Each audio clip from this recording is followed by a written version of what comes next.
So if you can't already tell, this was gonna be a bit different. Earlier this week, I made a drink I called the Horn of Eivor in an episode that was sponsored by Ubisoft to coincide with the release of Assassin's Creed Valhalla. So my original plan for that episode involved a pretty long segment of me tasting various beers and meads to try to find Viking-esque bottles that are commercially available. Basically, I was trying to help you guys drink Viking stuff. Well, I put that whole episode together and it was 57 minutes long, and that is just too darn long. So I chunked out all the tasting stuff, and now I'm looking at it and I think it's got value on its own. Didn't have an opener or close anymore because it was shot for different episodes, so this is that. But I think it's kind of cool. And so that's what this episode is. This is going to be me in search of Viking beers and meads. So today on how to drink like a Viking.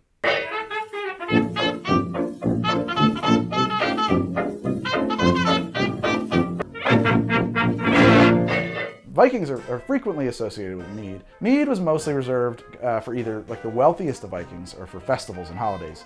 Mead, by the way, hugely varied. In fact, I could do an entire episode just detailing the different types of mead, but at their most basic level, mead is going to be made by taking some quantity of honey, mixing it into some water, introducing yeast, either intentionally or by spontaneous fermentation from wild yeasts, and letting it get boozy. After they had it all fermented, they would then, a lot of times, go back and add other things to flavor it. Frequently, it would be further flavored with herbs or spices or bittering agents, flowers, anything really. And I wanted to have a few examples of commercially available meads on hand to talk about, and here's what I brought, actually. So let's taste some meads.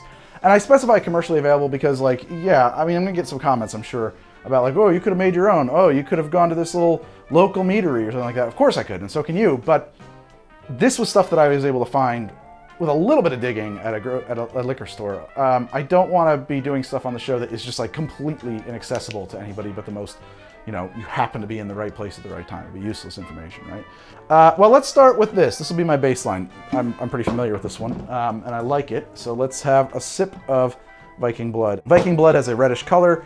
It is a traditional mead from a recipe from around 1700, and it's got a little bit of hibiscus and a little bit of hops in it. Hops would not have been out of the question for Vikings, but not the only kind of bittering agent that they would have used. Hops is fine. Hibiscus as well, I think, is fine. The Vikings got all over the place. So I don't think it's out of the question that a hopped hibiscus mead would have been in the purview of a very wealthy Viking at all. I'm gonna say it's heady, but I don't know if I know what that means. It kind of attacks the senses in a pleasant way. It is warm in your mouth. I mean, it just sets all of your like sinuses on fire briefly. It's not very alcoholic. It's just something about that hops and hibiscus and also the sweetness of honey, which is sweet in its very unique way. Honey is like, I often describe it as being somewhat metallic, and I don't think that that's entirely incorrect. It has like a little bit of a honey taste to it, and this does taste like honey. And I like that because this is a mead that tastes like honey.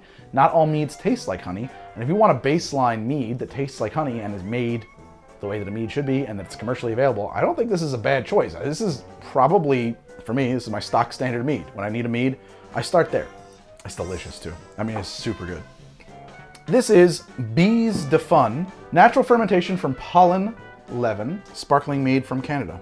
And look at that, it is just slightly cloudy, almost colorless, aggressively fizzy. I mean, like Alka-Seltzer fizzy. These two meads are 1,000 miles apart from each other. They couldn't be further apart.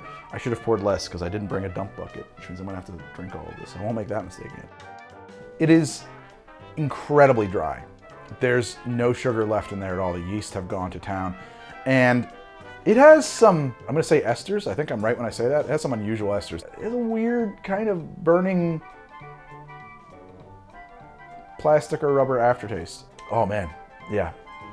I'm not a fan, I'm sorry. I'm sorry, Beezz de Fun. Maybe these have gone off. Maybe they've been in the bottle for too long. It's worth noting too, these sparkling meads, I don't think Vikings had. And that's something that I think is probably disappointing. Because when you think of a flagon of mead, you think of a frothing ale-like drink, right? Like a foamy beer, just because of the way fantasy has always portrayed it, but no way, not at all. And to get that kind of fizz, you need airtight secondary fermentation. I don't think that the Vikings were going to do that. I don't think that they have the ability to do that. To make these bottles like this? No, I don't think so. I could be way wrong, and please let me know if I am, but I don't think so. I think you're going to have like partially open fermentation for the most part. I cannot drink this. There are a few things that I will just dump out, man. I really don't like that stuff. It's an acquired taste. Now, both of these come from the same meadery. This one is called, what do they call this one? Night Eyes. A sparkling Apple-Cherry-Sumac-Rosehip mead. Now, what I think about that, the sparkling part, okay, probably not, but Apple-Cherry-Sumac-Rosehips, whatever. That's the thing, right? Like, I don't think that the Vikings were precious about how they make stuff. And I'm gonna come to that, talk about that more when we get to the ale. So that's why what I was shopping for was kind of weird combinations, sort of renegade stuff. I've never seen anything so aggressively carbonated, particularly when you're talking about natural carbonation, in my life. It is just unrelenting fizz. If I open that cork all the way, the cap all the way, it is just going to explode. I'm trying to get it to chill out, man. This is insane. This is insane. How did you do this? I don't know enough about fermentation, but I feel like this should be virtually impossible. No, no, no, no, no, no. I'm using it like a regulator. I'll try to pour a little, maybe that'll help, you know, reduce the volume in the bottle, right? Crying out loud. It's unreal. So here we are. This is Night Eyes from Enlightenment Meadery. It has an aggressively tartness to it. It has almost, I mean, no sweetness at all. It just tastes like very bitter cherries. Or very tart cherries, I should say. Nope, bitter. Tart, tart. Really tart. The cherries are really up front, like tart, intensely tart cherries. And then there is a bitterness to it at the very finish there, yeah. Oh, there's an unusual aftertaste. Little Vicks Vapo Rub action at the very finish there. On to my last mead. This is Dagger. This is from the same meadery. This is from Enlightenment Meadery. Now this is some weird stuff. And that's one of the reasons I actually think it's really cool. This is tart cherry, fir, hemlock, taro, chamomile mead, okay? All that conifer pine stuff, the fir and hemlock. Okay, so here's the thing. We're talking about Viking, uniquely Viking mead, because mead's made everywhere. Certainly Vikings drank mead, like very standard mead, right? But what would Vikings do when they made mead? What would Vikings do when they made ale? They did some weird stuff, as far as I've read. This would be, to me, something that would be only made by Vikings. It's like a unique Norse flavor profile, as far as I can tell. Oh my God, it has such an intense smell. You get cherry and like pine tree so aggressively and so hard on the nose of this. And what's funny when you taste this, some people will tell you that, oh, gin tastes like pine trees. No, man, gin tastes like gin. This tastes like pine trees. This really, truly tastes like pine trees. It is, wow, is it dense? How much is the proof on this? Because it's not high proof, right? It's only 15% alcohol.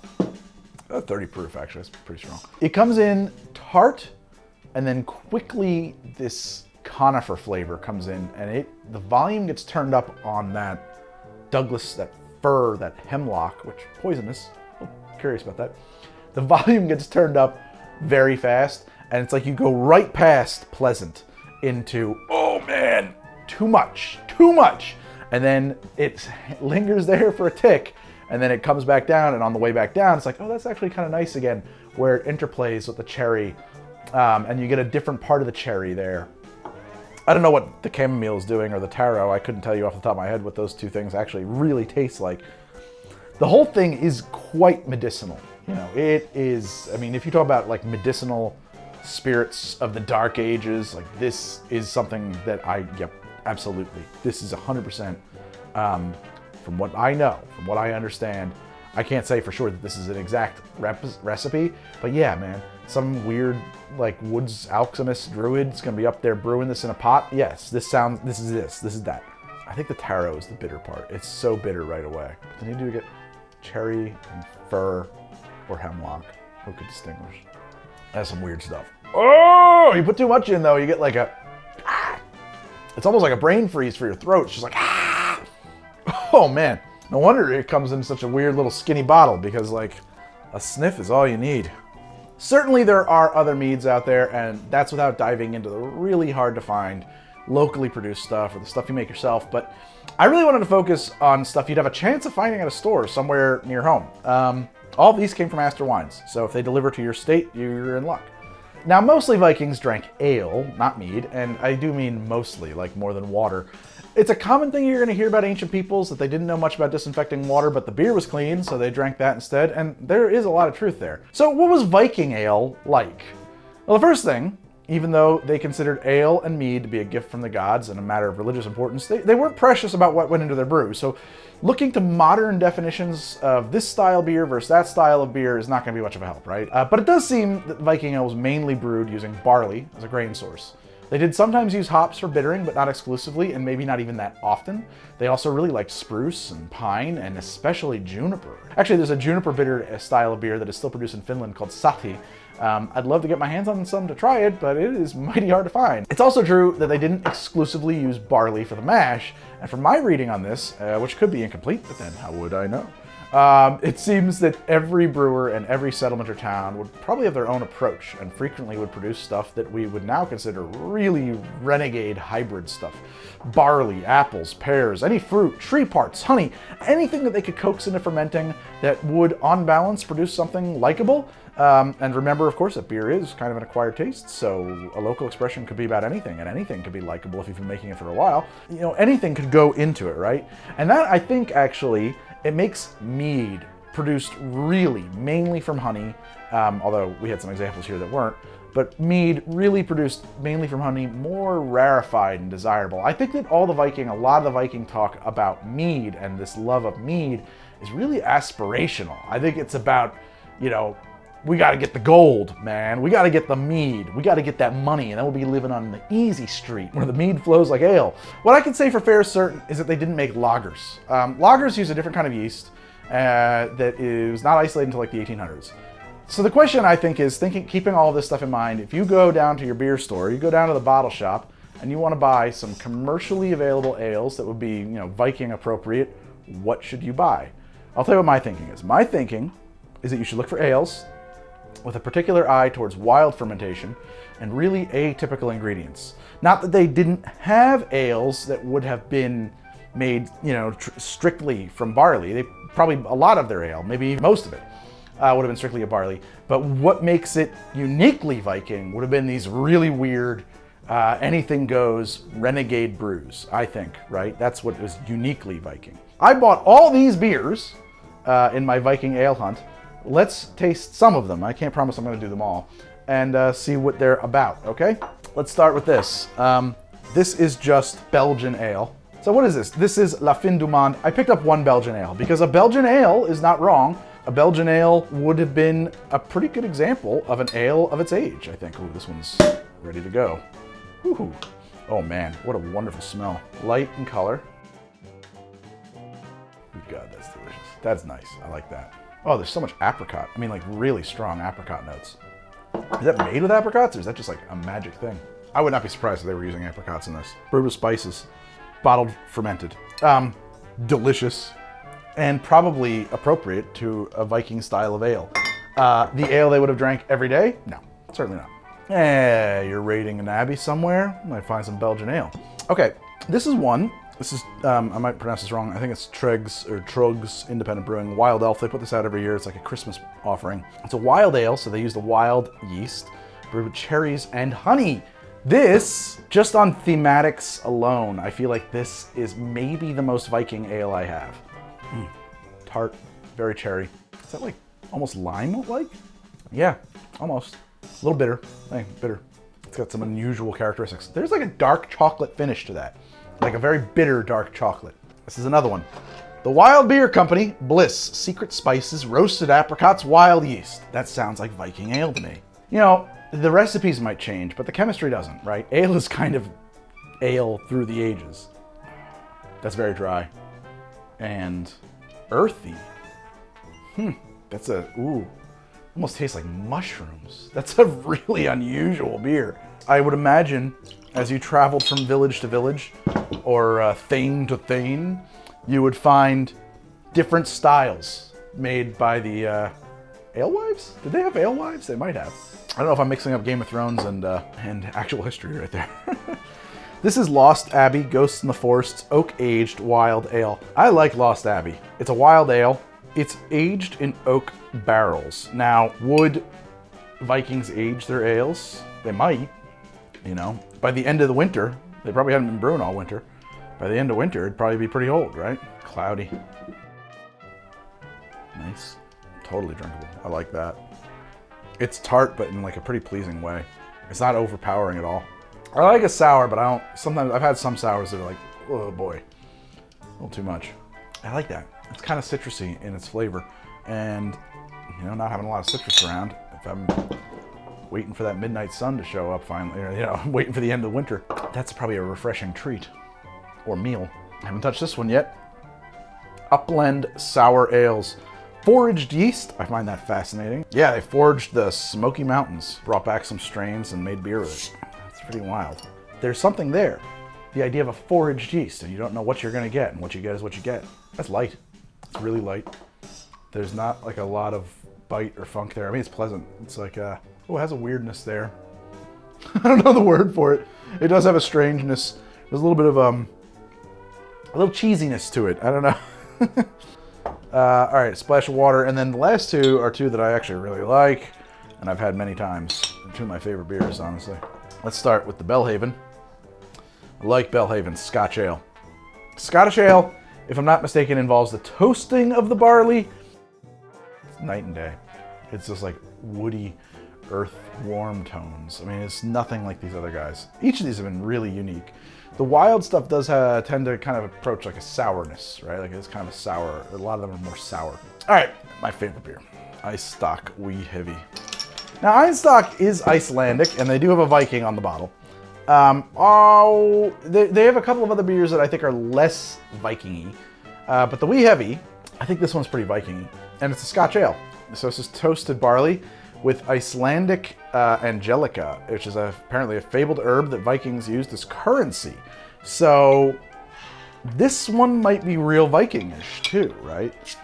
Beautiful color, just absolutely gorgeous amber color.